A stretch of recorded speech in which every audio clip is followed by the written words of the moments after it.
Uma pessoa que aplica algo assim no dia de prova, ela resolve muito mais questões depois de um ponto de falar, eu não aguento mais. O meu foco acabou, eu tô zerado, eu vou parar por aqui. Ela resolve muito mais só nessa lógica. Só mais uma questão, só mais uma questão, só mais uma questão. Quando ela viu, ela resolveu 10. Porque imagina, a pessoa naqueles aulões assim, estratégia de prova, a ordem de resolução que você precisa seguir.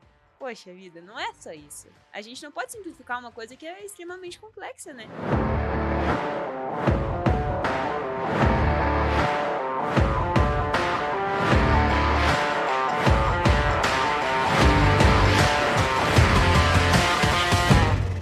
Olá a todos e sejam muito bem-vindos a mais um episódio do Pode Aprovar, o podcast oficial do Pilares que Aprovam, que tem como objetivo te guiar nessa jornada atrás da sua aprovação em medicina.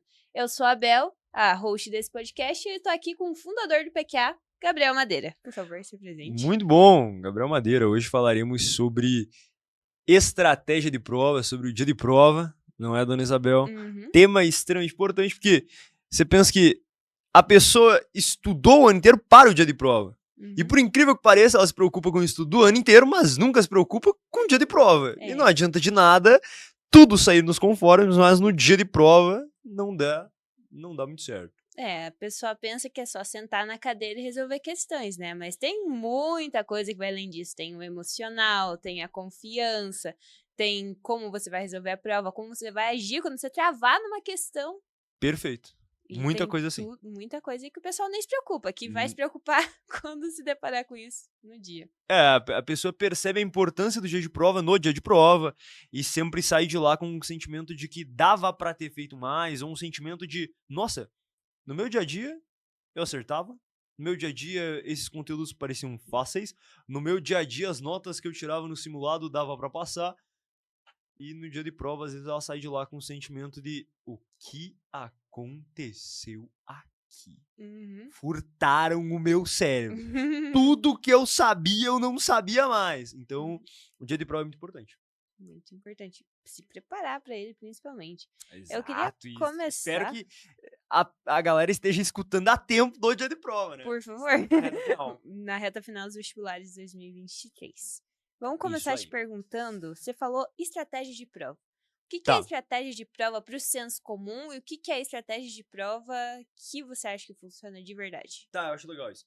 Toda a galera que, às vezes, o povo que passa medicina, a galera que passa algumas dicas, que fala de estratégia, de método, eles sempre colocam a estratégia de prova como sendo a ordem de resolução que alguém vai fazer no dia. Então, a minha estratégia de prova que eu usei para passar em medicina. E o cara fala, eu comecei por tal coisa, depois eu fui para linguagem, depois eu fui para não sei o quê, depois eu passei o gabarito. Só que no final das contas, essa estratégia, isso na verdade não é uma estratégia, porque é uma ordem de resolução que, para a maior parte das pessoas, às vezes, no dia, só dá tudo errado, ela não consegue nem aplicar. Então, a gente prega que muito mais importante do que uma ordem de resolução, que no final das contas, às vezes, pode nem acontecer, porque deu tudo errado no dia.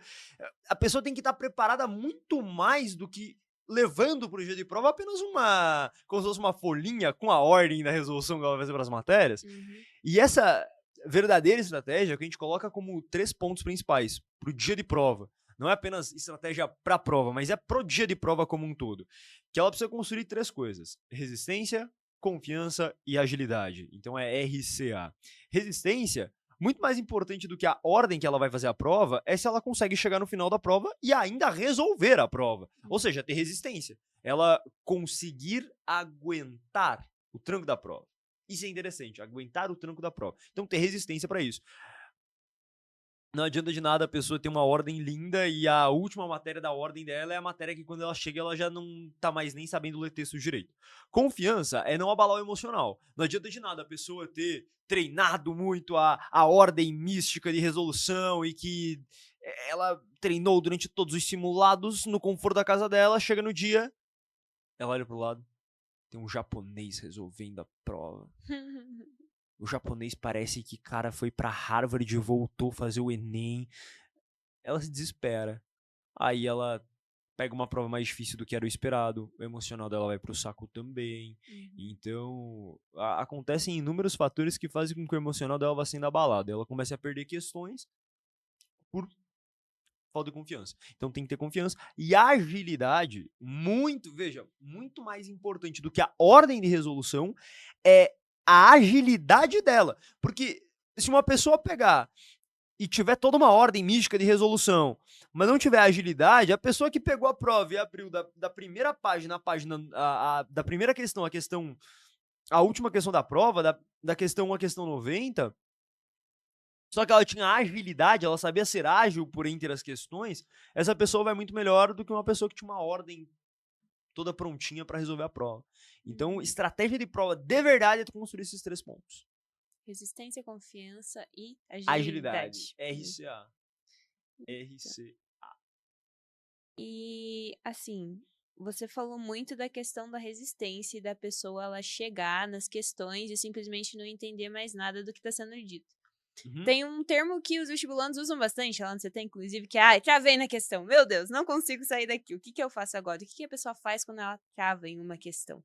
No meio da prova, assim, ela estudou, ela sabe que ela viu aquele conteúdo, só que ela, meu Deus, não sei o que fazer. Ela travou. Tá, então, esse travar, Uhum. muitas das vezes já pode ser pelo próprio emocional, digamos Uhum. assim.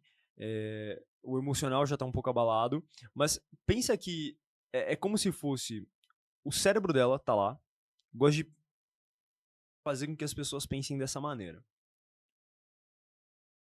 Você entregou uma questão pro seu cérebro, você entregou um problema para ele.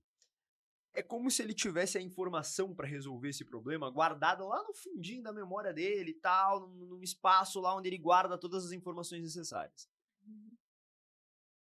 E esse caminho para ir até lá buscar a informação, ou seja, é como se fosse esse ali o momento que a pessoa trava.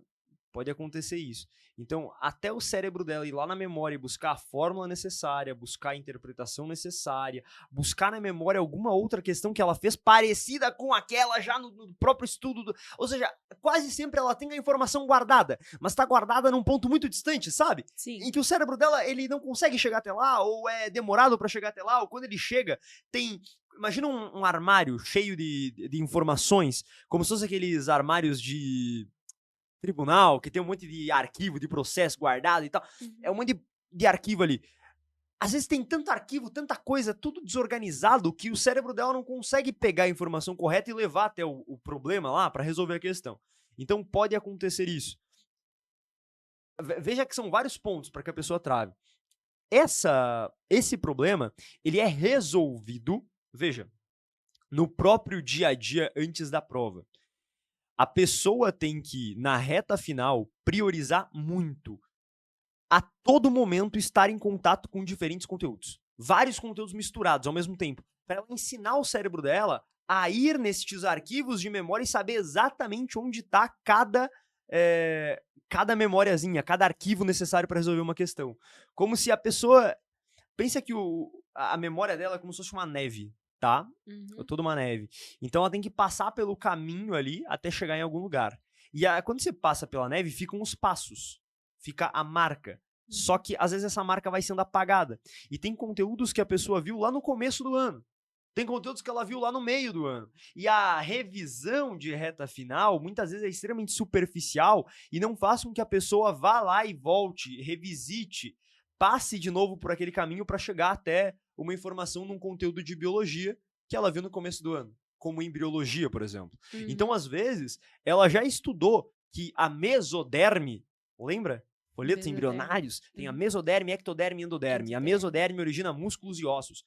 Talvez ela já estudou isso algum dia e, por incrível que pareça, no dia da prova, com uma sobrecarga tremenda, com um emocional abalado, com um monte de questões pelas quais ela já passou, quando ela chega numa questão em que ela tem que associar o que a mesoderme origina, por conta de uma questão que abordava, sei lá, alguma coisa envolvendo biotecnologia, que eles iam mexer e colocar uma célula diferenciada no embrião. Viajando aqui, pensa uma questão de prova envolvendo isso. A questão era longa, o emocional estava abalado, ela não conseguiu nem interpretar direito o texto, e quando chega no ponto do comando da questão, exatamente disso que ela precisa, algum dia da vida dela ela já estudou. Porém, tá tão longe que ela nem consegue associar que porque a mesoderme origina músculos e ossos. Tá muito longe. Tá extremamente longe e na reta final talvez ela nem passou tanto por isso. Então, ó, seria esse ponto. Só que digamos que a pessoa, ela já tá pensando nisso. E na reta final dela, ela tá fazendo, por exemplo, 60, 70, 80, 90 questões por dia, várias questões que não são de poucos conteúdos. Então é tipo um monte de conteúdo tudo misturado, como se fosse uma prova mesmo. Pensa que a prova do vestibular cobra às vezes 90 conteúdos diferentes. E a pessoa no dia a dia dela estuda 5. Não tem sentido, ela tem que estar em contato na reta final com muitos assuntos diferentes. Vendo uns 20 conteúdos diferentes, só que vendo um pouquinho de cada, para fazer com que o cérebro dela esteja ligado onde que tá aquele arquivo de memória. Então ela já fez isso. Isso já é um ponto check na lista para que ela não trave nas questões. Aí depois disso, a gente vai para um refino da interpretação. É do processo de resolução dela. Ou seja, a pessoa, quando trava numa questão, ela não percebe que esse caminho até chegar lá na informação precisa ser concretizado ali no dia, e ela às vezes só pula a questão. Ela pula a questão automaticamente. Quando na verdade o que ela deve fazer é o seguinte: se ela chegou numa questão e só parece que não faz nada de sentido, ela vai tentar ler de novo. Ela vai pular a questão, ela vai deixar a questão ali, mas a ideia é que ela não pule a questão sem tentar deixar uma pista. Como assim? A ideia é que ela pegue a questão e veja qualquer coisa que ela saiba sobre... Às vezes ela pode não conseguir resolver a questão. Ela não consegue resolver toda a questão, mas ela consegue uma coisinha ou outra da questão. Nem que seja ler o enunciado grifando o ponto importante, ou escrevendo uma fórmula que talvez nem vá ser a que ela vai usar, mas ela lembrou. Ela tem que deixar uma pista na questão, antes de pular. Porque, às vezes, pelo próprio emocional da pessoa, ela cria um bloqueio tão grande que ela chega numa questão e pula. Ela, ai meu Deus, travei, não sei resolver, pulou. Talvez essa que ela pulou nem era tão difícil, só que ela nem deu a devida atenção à questão. Então, se ela meio que se compromete eu só vou pular a questão depois de deixar uma pista ou outra nela, ou seja, eu vou ler a questão novamente. Eu vou ler rabiscando a questão. Era uma questão de biologia e falava sobre embriologia. Eu não sei resolver a questão. Eu não entendi direito o que ela pediu, mas eu lembro que existiam 3 folhetos. Ela pode escrever M, E e E. Uma pista. Mesoderme, ectoderme e endoderme. Era uma questão de física. Bloquinho, plano inclinado. Travou. Travou e ela jura de pé junto que não consegue resolver. Eu vou falar, viu? Ajuda o teu cérebro. Tu não consegue resolver a questão mesmo. Mas no mínimo, algum dia da tua vida tu já estudou bloquinho. E tu lembra que, sei lá, o PX no plano inclinado é peso vezes o seno. Escreve só isso. Só escreve isso pra mim, por favor. Legal. Aí pula. Pode pular a questão. Quando ela voltar, um tempo depois, pra tentar resolver de novo a questão, o cérebro dela já vai ter uma pista ali. Tipo quando na escola, no fundamental, a professora colocava uma prova de ciências, uma prova de matemática, ela deixava uma dica. Sim. E todo mundo amava a professora que deixava uma dica. Eu fico, pô, você amava, não amava? Não era muito bom pra ter o desenrolar ali na prova? Tu não achava aquilo fantástico? Você mesmo pode fazer isso por ti. Antes de você pular uma questão. Porque tem outras 89 pra tu resolver. E talvez, quando você voltar naquela questão, mas tendo deixado uma pista, o teu cérebro ficou trabalhando na questão em segundo plano. O nosso cérebro odeia pontas soltas. Então, se você entrega um problema pra ele e ele não consegue resolver, ele fica pensando naquele problema em segundo plano. Ele fica lá pensando. Então, quando ele voltar à questão, talvez aquela pista seja o que precisava pra ele... o caminho até a memória e a informação que eu preciso é este. E ele consiga. Essa deixar uma dica é muito importante.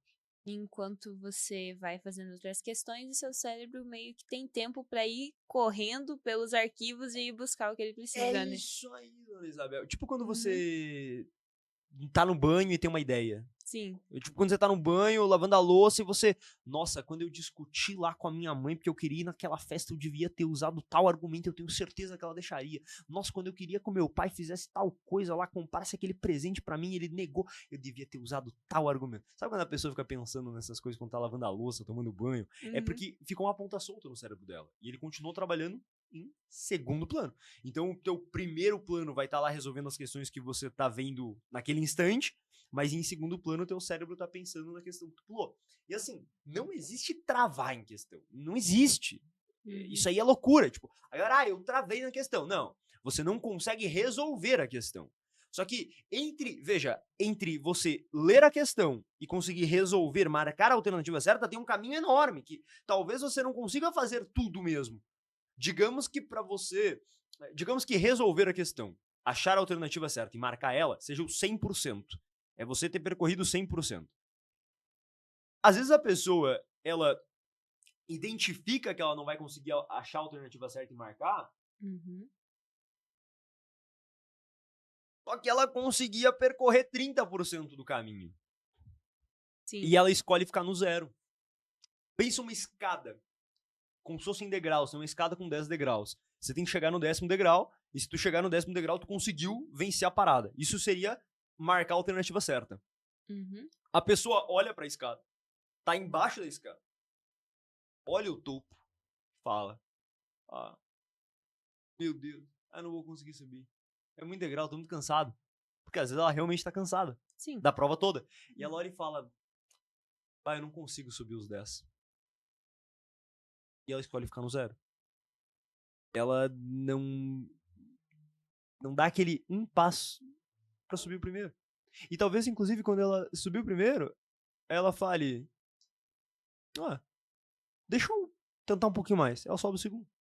É quando ela chega numa questão, por exemplo, que parecia impossível. E ela fala, eita. Não, calma. Ela fica um pouquinho ali. E nesse ficar um pouquinho ali, ela fala, vamos lá. Eu acho que não era tão difícil. Peraí. Aí ela tenta, faz uma conta.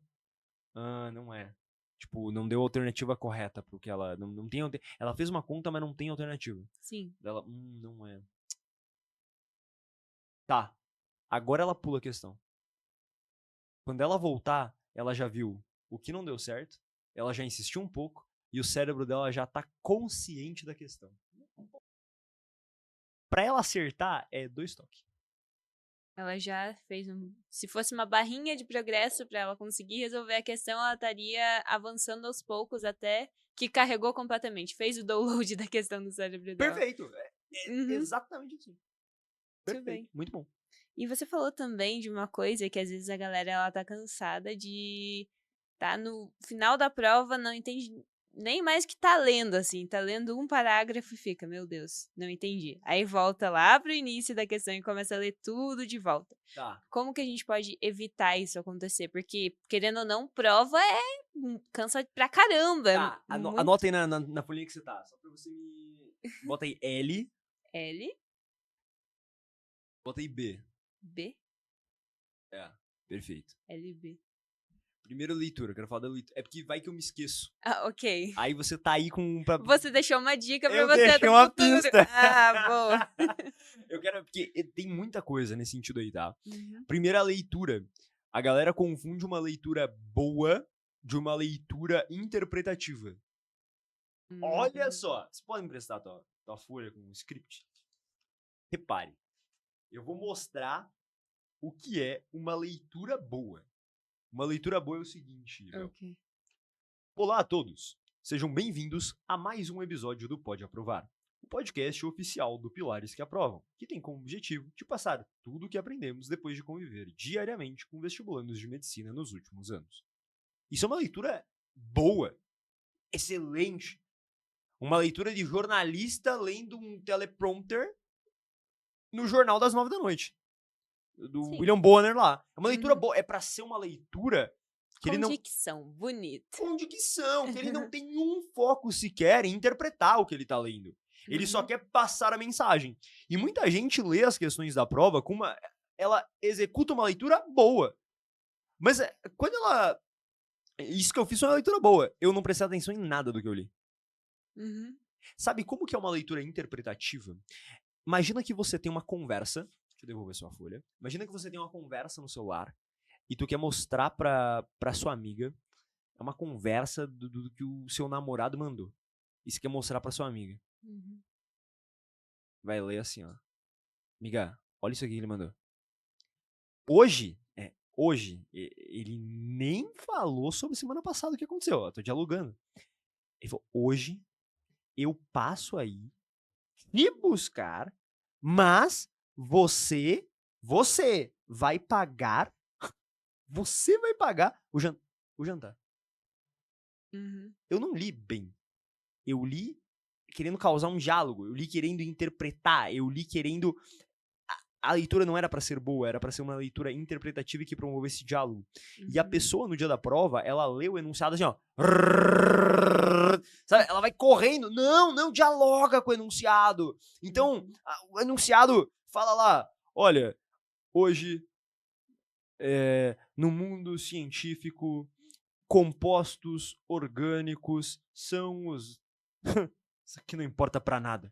Risca tudo que tá ali. Sabe? Tipo, vai dialogando com o enunciado. Então, muitas das vezes, essa leitura em que a pessoa fala, eu leio e já não consigo mais entender nada, é porque tu tá lendo e não tá interpretando. É porque tu tá fazendo uma boa leitura e não um diálogo com um comando. E é muito diferente mesmo. Eu não sou mais vestibulando, mas todo mundo sempre brinca assim, nossa, uma vez eu vi o Madeira resolvendo uma questão, e às vezes eu pego e resolvo com o povo lá umas questões juntos. Às vezes a galera tá fazendo simulado, eu me meto e faço simulado junto. Uhum. Ela falou, pô, o Madeira parece um louco resolvendo a prova. Madeira parece um louco resolvendo o simulado. E eu tô lá sempre lendo, gesticulando. Eu tô lendo, eu leio, tipo assim, ó, o enunciado tem 5 linhas, eu leio a primeira linha e fico ali zoando a banca por ter colocado aquela primeira linha que não serve de nada pra chegar na segunda, terceira. Ou seja, eu tô totalmente presente. Eu não tô lendo pra cumprir tabela, cara, eu quero dialogar com o negócio. Uhum. E esse diálogo é muito importante. Então, isso não apenas pra leitura, enfim, de prova, eu faço isso pra ler livros. Eu leio o livro dialogando com o livro. Porque como que muita gente lê? A pessoa quer passar a página. Sim. Eu quero dialogar com a página. Então, é uma leitura em que você exige muito mais do teu cérebro. Porque é como se fosse um diálogo mesmo. Pensa, se você tá... A pessoa que tá aqui só nos escutando, ela tá só nos escutando. E talvez nesse momento ela esteja, sei lá, lavando a louça e num milésimo de segundo ela se distraiu com o fato de que a água quente estava esquentando. E ela vai ter que pegar água quente. Num milésimo de segundo, ela não tá dialogando com nós. Ela Pra se quem tá escutando isso e se distraiu, volta. Volta aqui. volta. Talvez ela se distraiu e só não pegou uma pitada do que a gente falou. Uhum. Agora, você tá aqui dialogando comigo. Sim. E aí você escuta o que eu falo, e quando eu termino de falar, que demora um pouco, mas você tá pensando o que eu tô falando, pensando que você vai responder, você tá... diálogo. Ou Sim. seja, você tá ali como um agente, você tá aqui como um agente ativo pra essa conversa acontecer, pra esse podcast acontecer. Uhum. E por mais que eu seja a pessoa quem mais estou falando aqui, porque é como se tu estivesse me entrevistando, você ainda tá participando ativamente. E no dia, é como se a banca estivesse falando muito ali, da mesma forma que eu. Só que a pessoa tem que estar ali querendo interpretar e dialogar com ela. Uhum. E só esse diálogo vai ativando mais o cérebro dela, vai fazendo com que o foco dela precise aumentar. Sim. Sabe quando você tá, sei lá, conversando com uma pessoa e aí a pessoa, ela fala com as mãos também, ela te puxa, ela te cutuca, ela... Eu sei quem é, assim. Um tal de Madeira, acho. Então, sabe quando a pessoa vai falando contigo e, tipo, ela te dá um puxão e ela, Bel, tal, ela quer te contar alguma coisa, ela bota a mão no teu ombro e fala, Bel, escuta isso aqui. Você automaticamente vai pensando no que ele vai falar, Uhum. saca? você presta muito mais atenção.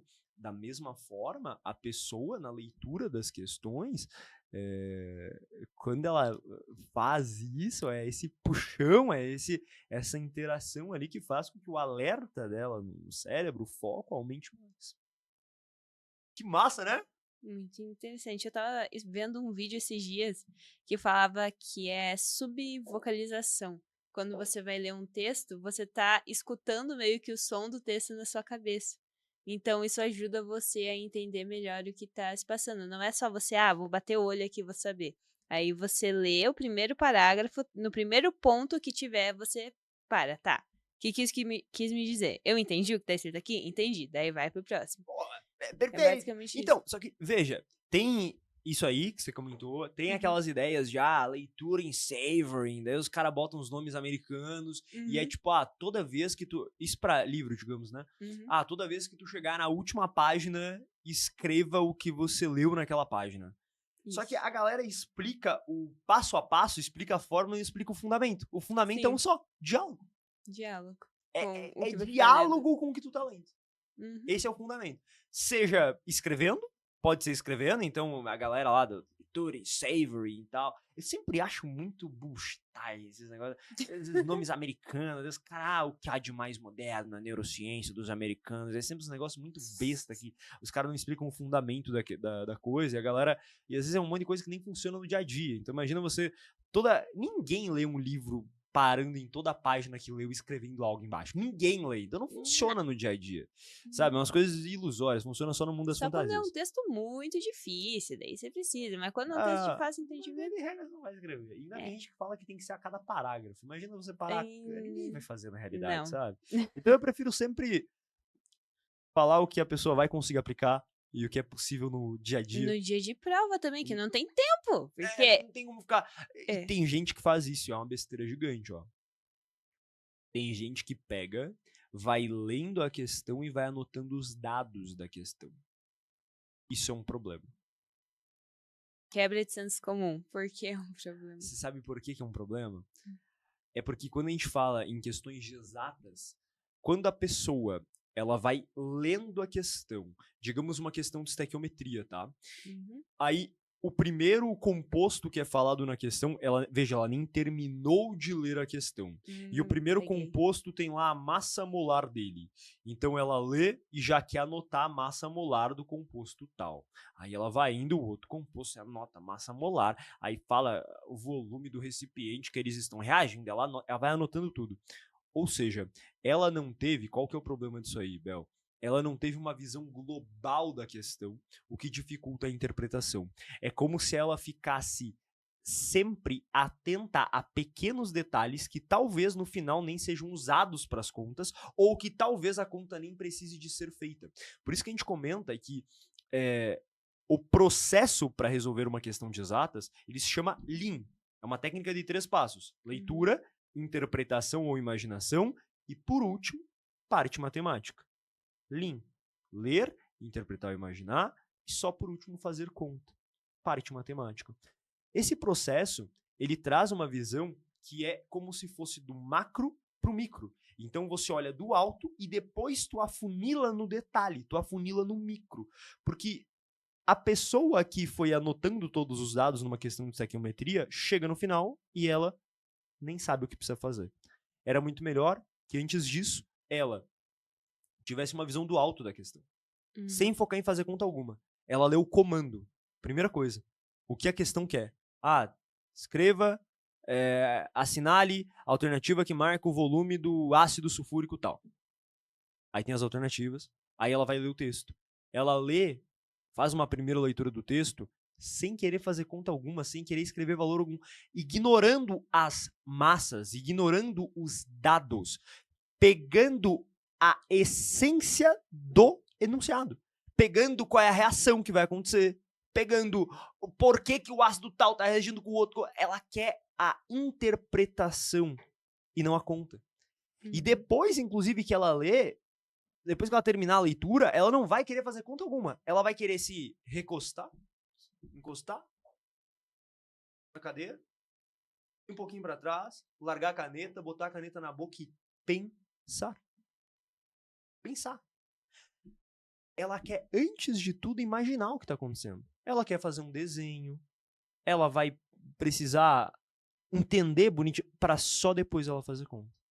Ou seja, é como se fosse uma pessoa fria e calculista, uma pessoa que ela é mais, ela age, ela não dá ponta sem nó, não tem aquele ditado? Não dá ponta sem nó. Uhum. A hora que ela for agir, ela age certo.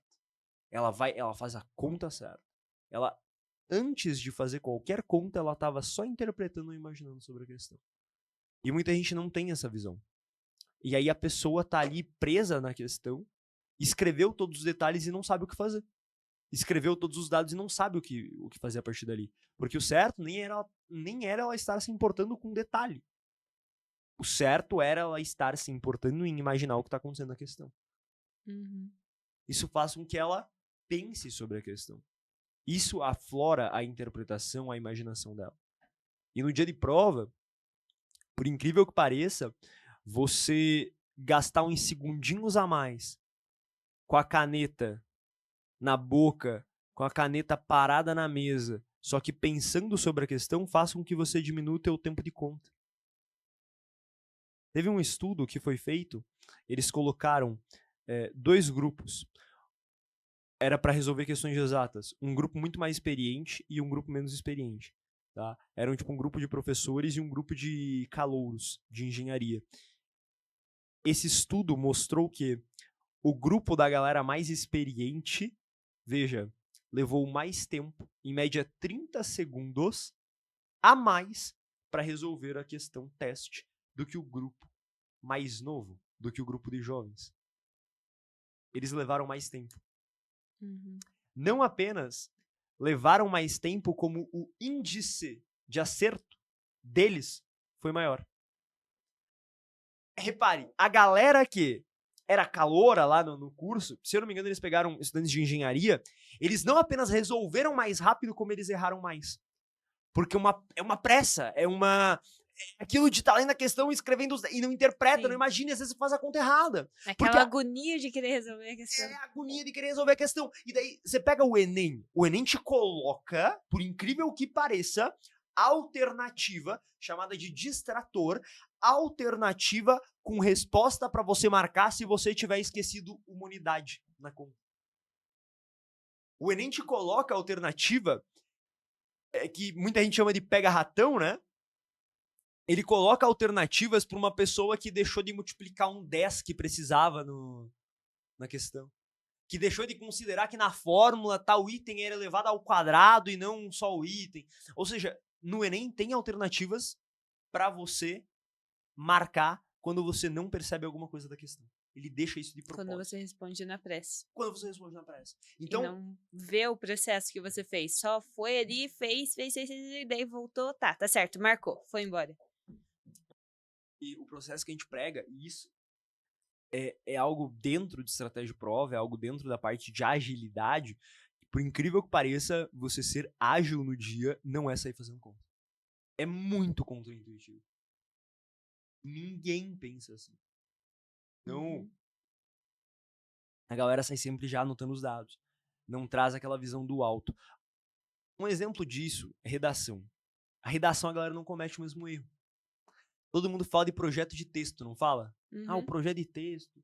Pô, só escreva a primeira linha quando você souber como vai ser mais ou menos a sua conclusão. Sim. Não tem isso? E a galera pensa dessa forma para redação.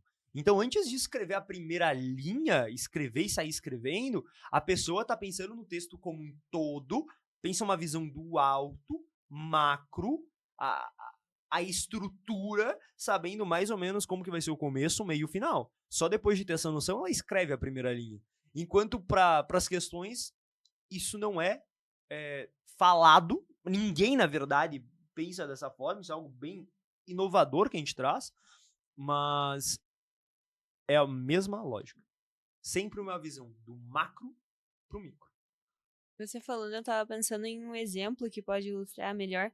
É como se cada questão fosse um labirinto, talvez. E, tipo, quando a pessoa tem uma visão do alto, ela consegue enxergar a saída e fazer o caminho. Mas quando a pessoa tá, tipo, lá embaixo, ela só vê um monte de parede e fala, meu Deus, pra que caminho que eu vou? Ela quer sair correndo pelo labirinto, não dá certo. E quando ela tá de cima, ela consegue fazer a É rota. como se a gente desse uma mochila a jato pra pessoa, que ela consegue subir lá no alto Sim, e olhar o labirinto. Perfeito. E fazer toda a rota que ela precisa. Perfeito. Você vê por que eu deixei uma pista? Se não tivesse a pista aí, a gente nem lembrava mais do outro item, de onde a gente saiu. O outro item era o B. Você mandou anotar um L e um B.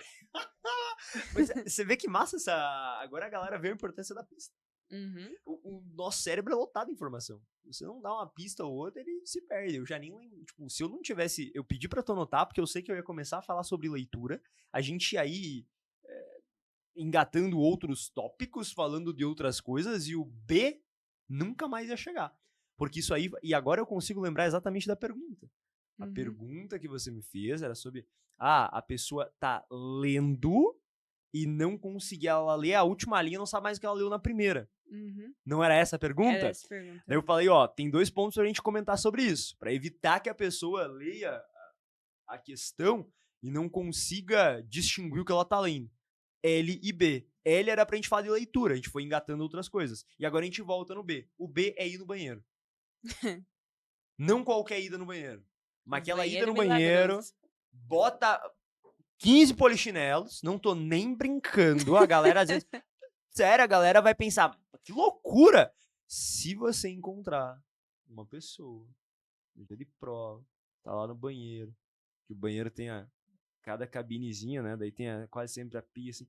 Se você vir alguém fazendo uns barulhos estranhos dentro de uma cabine de banheiro, Fazendo 15 polichinelos. Ou do nada a pessoa tá na pia, assim, na frente da pia, na frente do espelho, pá, pá, pá. Pode ter certeza que é aluno do Pilares. Mas já que é maluca a pessoa no meio da prova. Mas é maluco mesmo, só que você sabe que maluco sem uma aprovação é só um maluco. Maluco depois de aprovado é um gênio. Tem isso. Então, o polichinelo, a brincadeira que a gente faz, e que não é brincadeira, a ideia é que você realmente vá no banheiro, faça polichinelo, jogue água no rosto, é pra você só dar uma ativada mesmo. Voltar. Porque às vezes o teu estado de alerta foi pro saco. Você já não tá nada alerta. Eu gosto de usar um exemplo isso aí, dona Isabel. A gente tava voltando de um rodeio.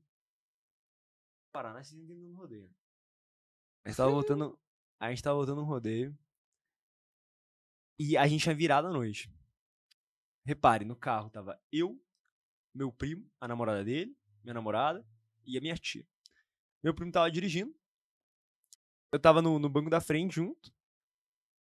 E nós tínhamos virado à noite. Baile, coisa arada, música gaúcha. Todo mundo dormiu. Menos meu primo, né? Óbvio. Então, eu ia perguntar. Todo mundo dormiu. Tava morto. Imagina, cansado. Eram umas 3 horas da tarde e a gente tava voltando. Simplesmente, eu sou acordado do meu primo. Bota o cinto, polícia! Blitz. Putz. A gente tava morto. Pergunta se eu pisquei pra botar o cinto. Não. Não pisquei! Por que eu não pisquei? Porque o estado de alerta foi ativado de novo. Usem cinto, pessoal. Aí é o teu corpo ali. Tem um mecanismo biológico quando, eita, sensação de perigo. Pô, bora, acorda. Agora já era. Tira tudo que tem de sono aí. Então, aí o seu corpo começa a liberar neurotransmissores, tudo mais, estado de alerta. Pá. Adrenalina, noradrenalina. Tum, alerta. Pupila dilata um pouco mais, você já fica mais atento, tu tá à espreita, ou seja, você ativar o teu estado de alerta. E durante o dia de prova, a pessoa vai... Ela até... Isso é um problema.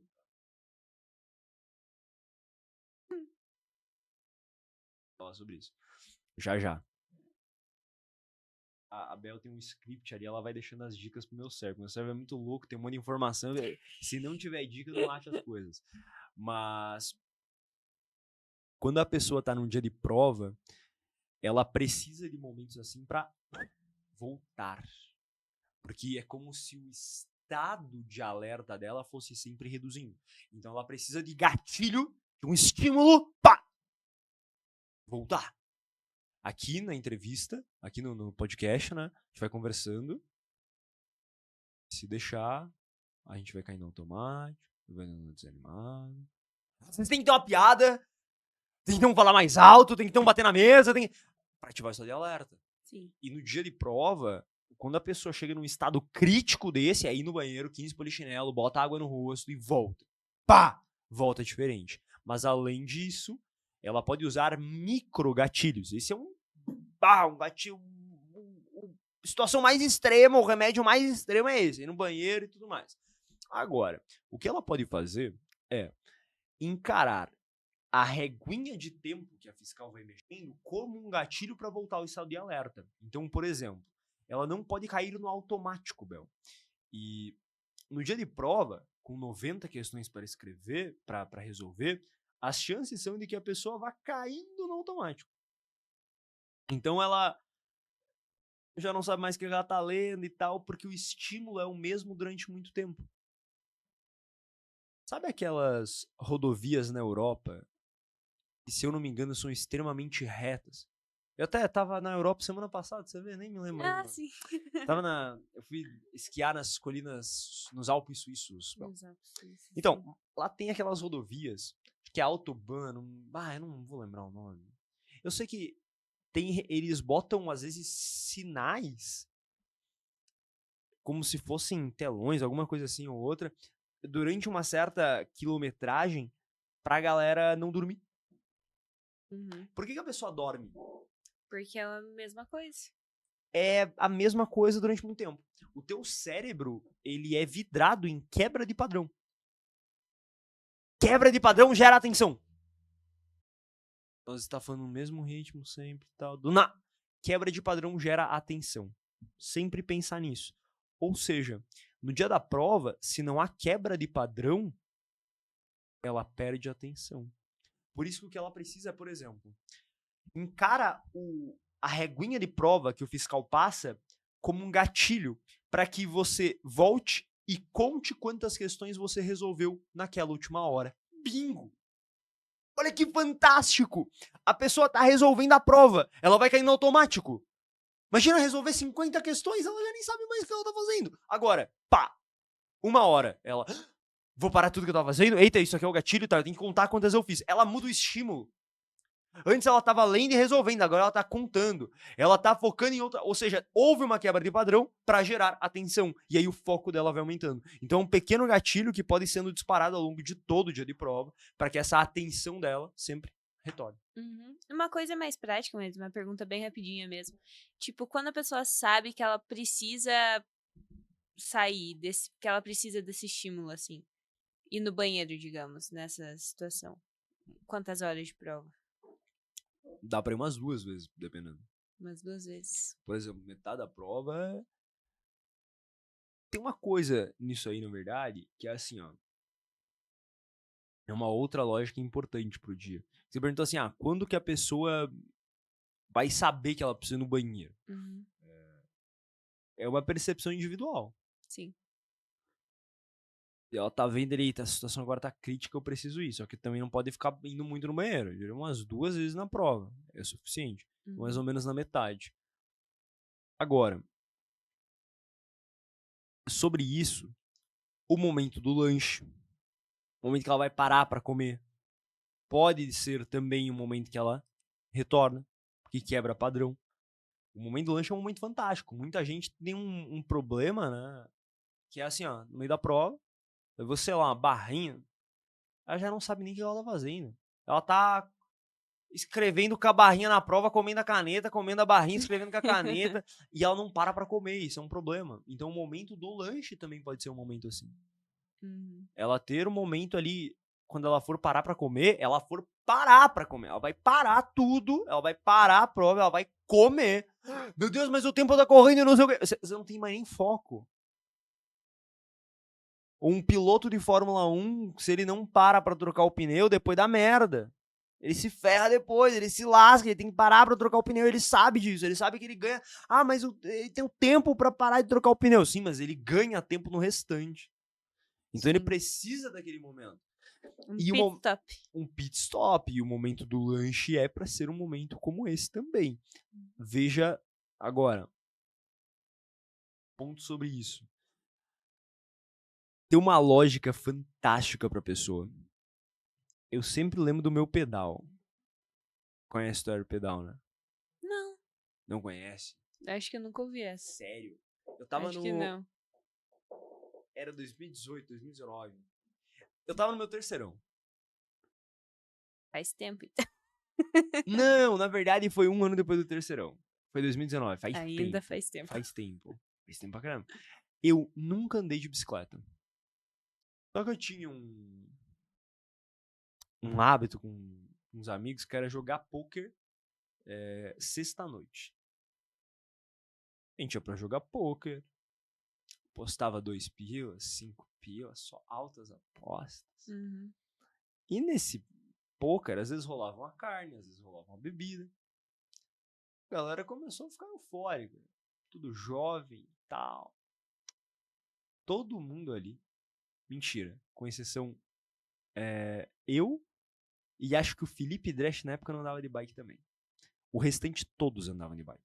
Tinha um que era insano. Era o que mais andava, assim. Era o que, tipo, difundiu o hábito do pedal pros outros. Ele acordava e andava de bike antes de ir pra aula. Fazer pedal antes de ir pra aula. A aula começava, sei lá, 8 da manhã. Ele andava de bike antes. Insano, assim. Agora era o pedal. E nisso era isso. E se nós acordar amanhã cedo e tomar café no Queijo e Companhia? Era Queijo e Companhia o nome. O Café Colonial é um paradouro enorme que ficava a 32 quilômetros da cidade. Meu Deus do céu. Foram jantar no Queijo e Companhia. Era tomar café da manhã. Que era café colonial, pão, salame, coisa. Uhum. E era barato ainda, 20 pila o café colonial, imagina, livrezão assim. Você viu do que queria. Ah, que Era bom. R$19,90, eu lembro o valor. Aí, tal. Eles planejando. Sabe o FOMO, né? Fear of missing out, o medo de perder algo. Uhum. Vai que esse café tá muito bom. Vai que acontece algo, eu vou perder. Eu não posso ficar de fora. Uhum. Lá vai o Madeira. O Felipe era o outro que ainda não andava de bike. Inclusive, depois ele comprou uma bike. Daí os caras que compram aquelas bikes de 5 conto. Bike dele era 5 não, bike laranja. O Felipe não se manifestou, né? Só tinha eu e ele que não andava. Mas o Madeira se manifestou. Eu vou também.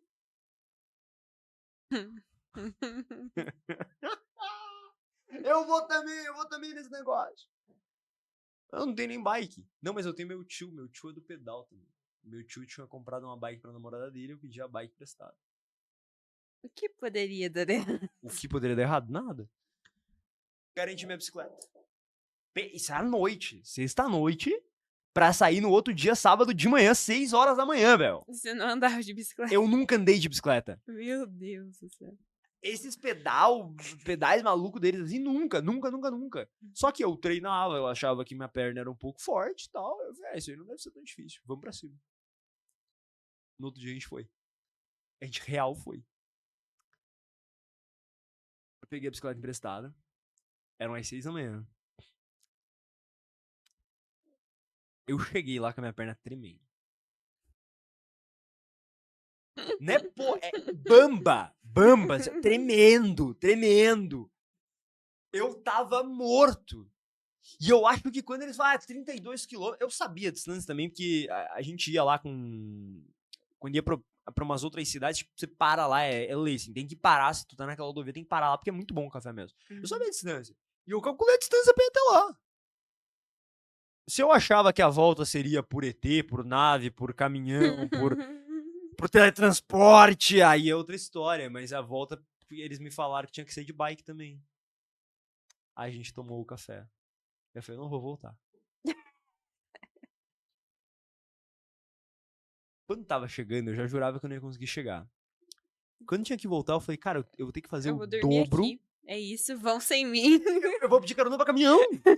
Não é brincadeira, a galera pede carona pra caminhão, tipo, bota a bicicleta na caçamba e vai na cabine. O E que poderia dar errado, né, e Gabriel? eu tava assim, ó, o meu pensamento era um só, olha, eu morri, só que eu ainda tenho que fazer o dobro. E eu lembro que na ida, me achando, as descidonas assim, ó. Descida na volta se torna subida. Uhum. Lá eu não queria sair de loja, depois do café. Eu lembro ainda que eles apurando. A gente tem que chegar pro almoço, tem que chegar pro almoço. Eu vou chegar mais cedo. Eu vou chegar amanhã. E na volta, Bel, eu tava morrendo. Foi assim, ó, muito mais demorado pra voltar e tal.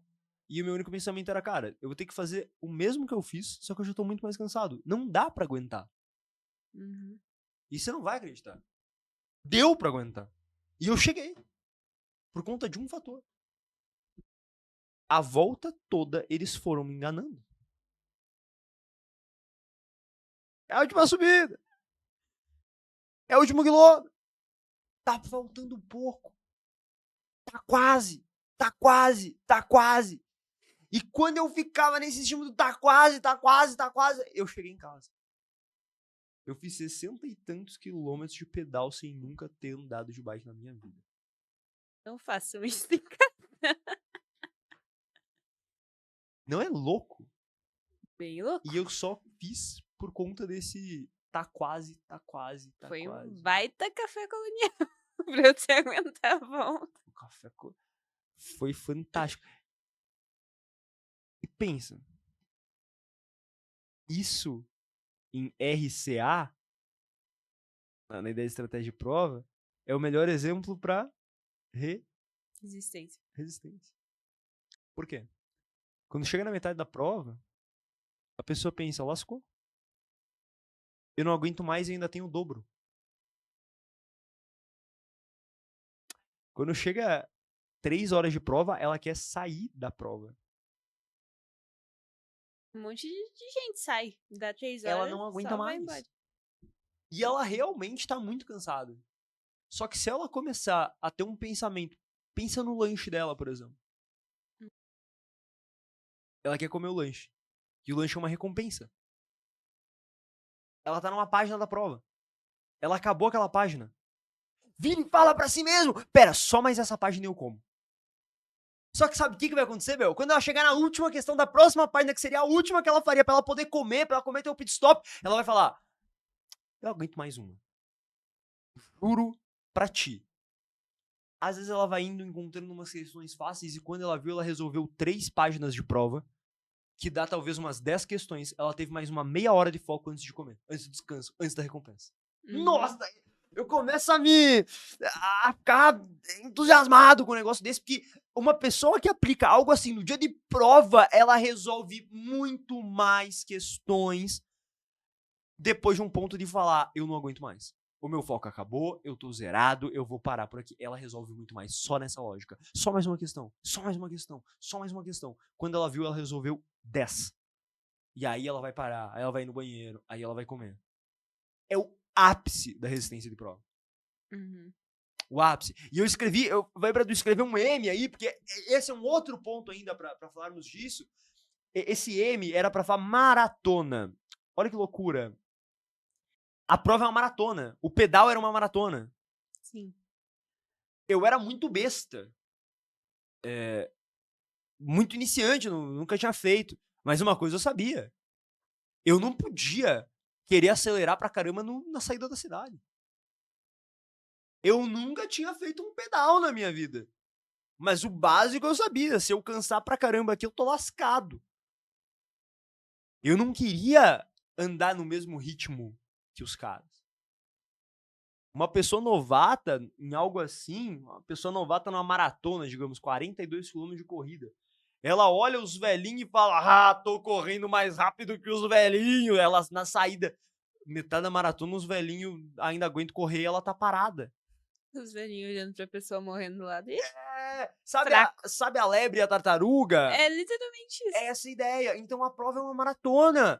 E você consegue diagnosticar quem é a pessoa novata na prova, quem é o iniciante no vestibular, a pessoa que pega e sai resolvendo a prova com uma euforia louca. Você pode ir primeiro ano estudando pra medicina. Pode bater o martelo. E ainda deve estar no ensino médio. Por quê? Essa pessoa que sai eufórica resolvendo a prova no começo, ela não aguenta o final. Na metade da prova ela tá cansada. Pode ter certeza. Porque ela sai muito eufórica no começo. A fiscal fala, podem resolver. Já era. Metade da prova ela não aguenta. E a pessoa que, antes de resolver uma questão sequer, ela vai olhar a prova toda. Ela vai ler a prova. Ela vai fazer o mapeamento que a gente comenta. Essa pessoa matou a pau. Ela entende que é uma maratona. Ela entende que ela tem que ficar lá até as 5 horas da tarde. 5 não, né? São 5 horas de prova. Ela entende que ela tem que ficar até as 7 da noite. Que ela não pode gastar toda a energia que ela tem nas primeiras questões. Exatamente. E você comentou de mapeamento. E esse era um tópico que eu tinha anotado aqui, que eu lembrei que a gente podia falar também, que é o que você vai fazer quando a fiscal dizer podem resolver. A primeira coisa que você vai fazer é mapear a prova. O que é mapear a prova? Mapear a prova é você pegar e passar por toda a prova, deixando dicas e pistas para quando você, enfim, começar a resolver. Muita gente só vai ver a questão dificílima de matemática quando chegar em matemática no final da prova. Às vezes a gente coloca exatas, por exemplo, para resolver por último, que é um tiro no pé gigantesco. Não se deixa exatas por último, mas digamos que ela deixou. Quando ela chegar lá, ela vai topar com aquelas questões pela primeira vez. Uma pessoa que no começo da prova mapeou toda a prova antes de resolver uma questão sequer, vai chegar lá, o cérebro dela já vai ter visto aquela questão e, em segundo plano, ele já estava trabalhando um pouquinho sobre a questão. Porque o nosso cérebro, se você entrega um problema para ele, tu deixa uma ponta solta, em segundo plano, ele tá pensando sobre aquilo. Então, mapear é você ir passando por toda a prova, deixando uma dica ou outra, deixando uma anotação. Às vezes a pessoa bate o olho num gráfico de elerodinâmica, não precisa nem ler a questão toda, só escreve. I, que é a corrente, igual a U sobre R. P, que é a potência, igual a I vezes U. Só deixa isso. Deixar uma dica ou outra. Até porque no começo da prova é o momento que ela tá com mais gás, que ela tá com mais disposição, que ela tá lembrando muito mais as coisas. Então é o momento dela aproveitar para colocar uma forma que talvez no final da prova ela estivesse se confundindo. Ela já estaria, pera, é U sobre R ou é R sobre U? Já teria se confundido. Então, o mapeamento é passar pela prova bem rápido, logo no início, e deixando as pistas que a gente falou desde o início desse episódio, né? Dicas pro seu cérebro. Então, agora vamos a outra pergunta. Tem uma coisa que a galera não treina também: gabarito. Gabarito. E é um ponto muito importante. Gabarito tem uma coisa. Às vezes a galera fala, aprovação em medicina tá nos detalhes. Tá nos detalhes. Quer um detalhe? Passar o gabarito. A pessoa tem que levar uma caneta de ponta mais grossa pra pintar as bolinhas do gabarito. Faz diferença, Madeira. Compra uma caneta 1.6 milímetros, Pilot, Bic, marca que for e faz o teste. Em casa. Até, inclusive, esse é um problema, né? A galera faz simulado em casa, faz simulado no cursinho e não treina o pintar o gabarito. Às vezes ela nem contabiliza esse tempo. E na prova leva tempo. Aí na prova, o que ela faz? Ela pinta a bolinha errada. E parece que não acaba mais. A pessoa tá ali, meu Deus. Como assim só foi 15? Tem 90? E ela pinta a bolinha errada, ela se distrai. É aquele velho meme, né? Da pessoa chegar assim, questão 90, B, deixa eu pintar. Cadê o espaço da 90? Tem Todo Mundo Odeia Chris, tinha um episódio que o Chris, ele reprovou porque ele não preencheu a primeira linha do gabarito. Sério? Aí ele errou todas as questões porque ele não preencheu a questão número 1. Isso parece muito coisa, nunca vai acontecer. Acontece. Pintar a bolinha errada de questão. E se você errar uma e continuar ali, é possível de errar todo. 5, 10 até você perceber. Sim. É preocupante. Então, o gabarito, esse ponto, compra uma caneta específica pra ele. Só pra você pintar, porque você pinta mais rápido. Outra coisa, na hora de passar o gabarito, essa é importante também, a galera não faz. Então, quando a gente fala, o Pilares, programa de acompanhamento pra quem vai passar em medicina. Tem muita gente, é necessário, não sei o quê. Cara, Por que é exclusivo para quem quer passar em medicina? Porque é uma questão, é um detalhe ou outro que às vezes custa uma aprovação em medicina. Medicina é o único curso onde a galera bate na trave e não passa por 2 anos seguidos. Isso não acontece em nenhum outro curso. Só em medicina. E uma coisa que a galera sempre erra por bobeira e pode ser evitado com um simples passo. Sabe qual é? Na hora que você for passar uma questão que não seja de cálculo pro gabarito, você vai ler a alternativa que tu marcou. Por que você vai ler a alternativa que você marcou? Digamos que seja uma questão de biologia, que esteja a alternativa que você marcou, ele mostrava um desenho lá, e divisão celular, e a alternativa que você marcou falava assim, na meiose 1 ocorre a separação das cromátides irmãs. Aí você não vai ler todas as outras alternativas, porque gasta muito tempo. Só que você marcou aquela alternativa ali com o teu cérebro num estado, às vezes cansado, enfim. Quando você voltar, tu já tá com uma visão diferente para aquela questão. Da mesma forma que em redação, o texto que você escreve é um texto quente, tu precisa deixar ele esfriar, porque às vezes quando tu volta, tu identifica erro de vírgula, erro de pontuação, sinônimo que você poderia colocar. Palavra repetida. Uma alternativa correta que tu marcou, às vezes tu vai ler ela novamente, e você vai ler, questão 47, B. Antes de pintar a B no gabarito, lê a alternativa. Na meiose 1 há a separação das cromáticas. Meu Deus, olha o erro besta que eu ia cometer. Foi quase. É só isso. E é pra ler só a alternativa que a pessoa marcou. Pra ver se tá de acordo com o conhecimento dela. Pra ver se está de acordo com o que ela sabe. É só isso. E você acha que qual a maneira certa de passar o gabarito? Tudo no final? Metade da prova? Porque tem essa dúvida também. Tudo no final é horrível de passar o gabarito. Por quê? Porque a pessoa tá pintando as bolinhas lá cansada da prova toda. Mas então a probabilidade de ela passar uma errada é muito maior.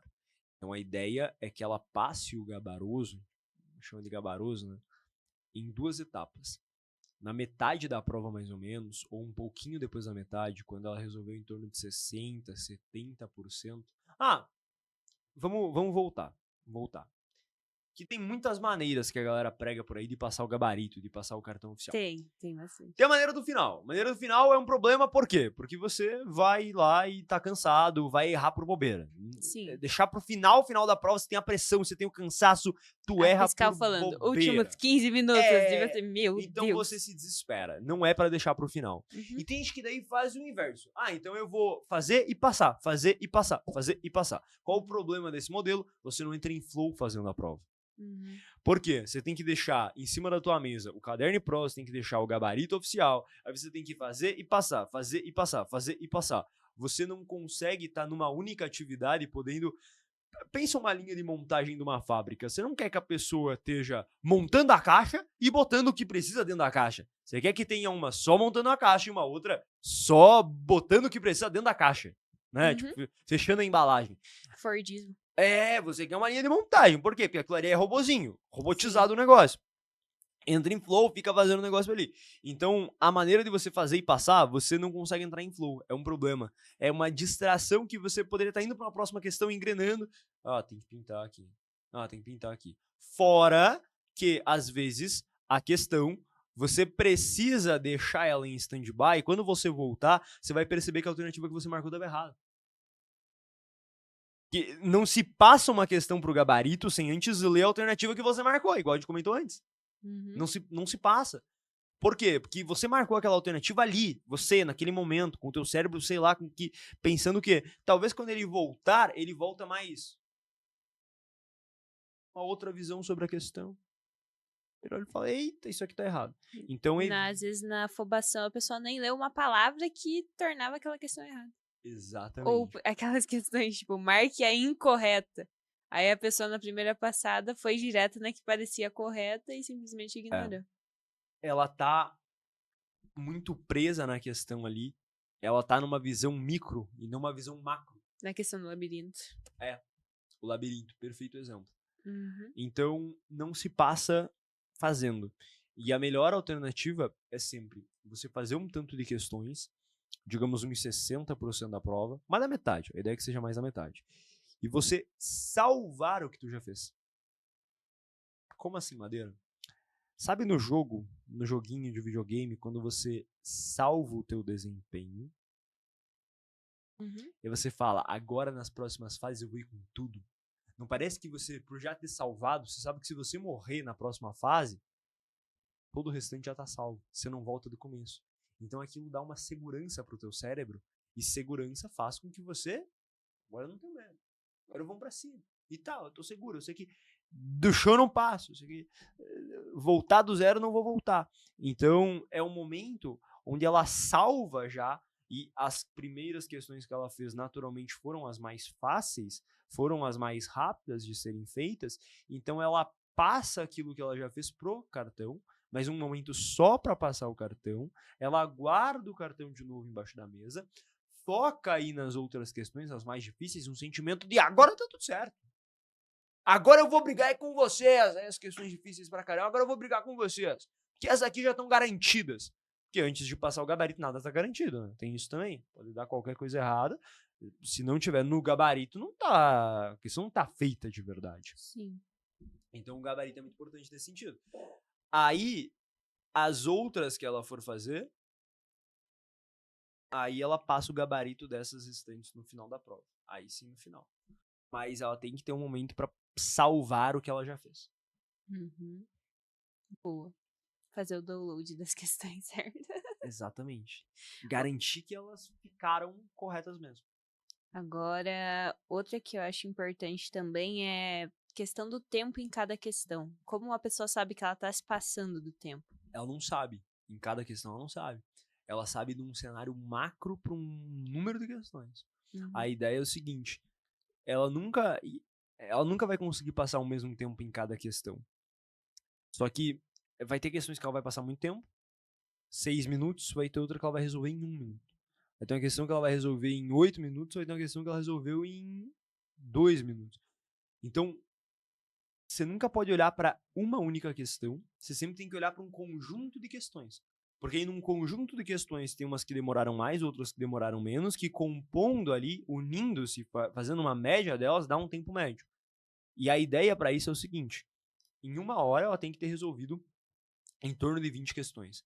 Por isso que o que ela faz? Toda vez que der aquela 1 hora, ela volta contando quantas ela fez e ela consegue. Se ela falar, eita, eu resolvi 30 questões, eu resolvi 35, se for muito mais, olha, dá pra dizer que talvez ela tenha se afobado muito. E se ela resolveu muito pouco, a média era em torno de 20 para aquela 1 hora. E ela foi contando, ela voltou, ela viu que ela resolveu 10, 8, meu Deus. Tu resolveu isso aí em 1 hora, acabou. Já era, acelera esse processo. Então talvez ela, se ela perceber isso, talvez ela não esteja pulando a questão quando a questão estiver muito difícil, e ela deveria ter pulado, ela perdeu muito tempo em questões, ou talvez ela só esteja precisando de um choque, despertar e agilidade aí. Isso é legal, isso é legal. Essa noção de tempo é feita por uma média, então você vai sempre olhar um escopo de questões. Não é aquela coisa que os professores de ensino médio falam, vocês têm 3 minutos por questão, então gastem os 3 minutos em cada questão. Não, de forma alguma, de forma alguma. Que não é 3 minutos para cada questão, é 20 questões para 1 hora. Isso é muito diferente. Sim, porque nem as questões são diferentes, né? A ideia não é você, 3 minutos para cada questão. Não. A ideia é 1 hora para 20 questões. É mais Porque fácil vai ter de questão medir. que tu vai demorar 6 e vai ter questão que tu vai demorar 1. Ou vai demorar 30 segundos. Ou vai demorar 30 segundos. Uma questão simples, assim, tipo, enunciado curto, alternativa curta, vai lá. Essa aqui é isso. Vai pra próxima, daí esse tempo você pode usar pra uma questão mais difícil.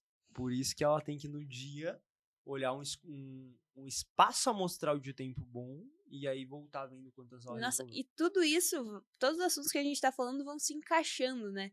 Porque, tipo, 20 minutos, daí ela tem um tempinho pra fazer o mapeamento, daí ela vai ver quais questões são mais fáceis, quais questões são mais difíceis, então todos os tópicos que a gente tá falando, meio separados, assim, no final estão se juntando realmente pra ajudar a galera. O dia de prova vai se ligando. É uma fórmula o dia de prova. Uma forma. E veja que em nenhum momento a gente falou sobre ordem de resolução. Em nenhum momento a gente falou sobre isso. Vai- Embora você tenha falado que é ruim deixar exatas por último, né? É ruim. Por quê? É que aí muda bastante o seguinte: vestibular e Enem. Porque no vestibular você tem às vezes 10 matérias e é muito separadinho. O Enem você meio que vai ter 2 áreas no segundo dia e 2 no primeiro, contando com redação. Então é bastante diferente. A ideia pra galera de vestibular, que é tipo bem divididinho, então tem matemática, tem física, tem química, tem biologia, tem português, tem história, tem geografia, tem tudo misturado e ainda com outro detalhe, né? A mesma quantidade de questões para cada. Deixar exatas por último em vestibular assim é um tiro no pé enorme. Por quê? Porque uma questão de exatas, tu precisa, lembra os 3 passos para resolver uma questão de exatas? Leitura, interpretação, imaginação, parte matemática. O Lean. O Lean. Ou seja, às vezes você precisa interpretar e a interpretação não. E você precisa deixar para ver no final, você não tem o tempo todo da prova para o teu cérebro ficar em segundo plano lá interpretando. Pensa numa questão de geometria, por exemplo. Geometria é o melhor exemplo disso. Todo mundo quase que conhece as formas todas de geometria. A pessoa tem tudo decorado, só que ela não consegue resolver a questão.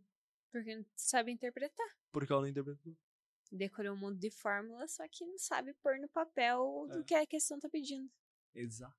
Então, se ela deixar por último, talvez o tempo que o cérebro dela precisava para interpretar, cair em segundo plano martelando aquela questão e voltar depois, não existe. Então a ideia para vestibular, digamos assim, que tem todas as matérias, é exatas, linguagens e humanas. Quando não tem peso. É uma ordem boa. Só que, por que a gente fala que a ordem não é quase nada importante? Digamos, exatas, linguagens e humanas. Só que a pessoa vai chegar em humanas não no final da prova. Ou seja, por que quando a gente fala a ordem de resolução quase nem importa? Porque ela não vai resolver toda a prova. Sim. Ela vai pular um monte de questões. Então, ela pulou questões de exatas, ela pulou questões de linguagens, ela pulou questões de humanas. Quando ela chega em humanas, ela vai ter chegado mais ou menos na metade da prova. Então, quando a pessoa pensa em ordem, ela vai falar, então exatas eu vou resolver nas primeiras, na primeira 1h30, aí linguagens na outra 1h30 e humanas na última 1h30. Não, não é assim. Você vai resolver todas elas nas primeiras 2, 3 horas e no restante você vai voltar em todas delas que você pulou. Porque a ordem não importa quase nada. Verdade. Você vai pular um monte de questão. Vai pular um monte de questão e no final vai estar embaralhando tudo. Por isso que a No ordem nem final, adianta. No final vai estar embaralhando tudo. No final vai sobrar uma de história, uma de geografia, uma de biologia, quando é vestibular, no caso, né? O que adiantou a ordem? Você não seguiu? Se preocupou com isso? Mudou quase nada. No Enem, a ordem, a ideia é que seja a ordem, né? É que seja priorizado o que representa mais para a pessoa na TRI. Então, por exemplo, segundo dia, ela vai começar por matemática e depois vai para ciência da natureza. Só que da mesma forma, vai ter questões de matemática que ela vai resolver depois de ciência da natureza, porque ela pulou. E não vai ser pouco, não. Mas ela vai resolver umas 25 de matemática, vai ter pulado 15. Aí a conta não fecha, né? Vai ter pulado 20. E essas 20 vão se misturar com outras de ciência da natureza que vão ficar pro final. E no final das contas, nem vai existir ordem. Né? Então a ordem é uma mentira. Não, ela é de certa forma relevante, mas no final das contas... Mas não do jeito que as pessoas pensam. Não do jeito que as pessoas pensam. E tem um problema ainda na galera que fala de ordem de resolução. Repara, a minha estratégia que eu usei para ser aprovado em medicina no Enem pro segundo dia. Aí a pessoa começa por matemática e depois vai para ciência da natureza. Aí a pessoa novata e tal, escuta isso. Entendi. Aí, sabe quando que ela vai para ciência da natureza? Só depois de ter feito toda a prova de matemática.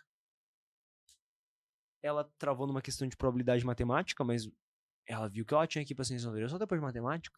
E é capaz dela querer resolver toda a prova de matemática. Será uma burrada enorme. E querendo ou não, tem física, química e biologia ainda pra resolver. Biologia pra Fora errar. o tempo que ela vai levar. Aqueles nomes, as questões cheias de nome técnico. Só pra errar por cansaço é 2 toques. Verdade. É bem isso aí. Enfim, Estamos falando a 1h10 e, nossa, parece que dia de prova tem muita coisa pra gente Não, falar, daria pra né? falar mais sobre confiança inabalável, daria pra falar sobre vários outros pontos. A gente Dia- falou mais sobre administração do tempo hoje. É.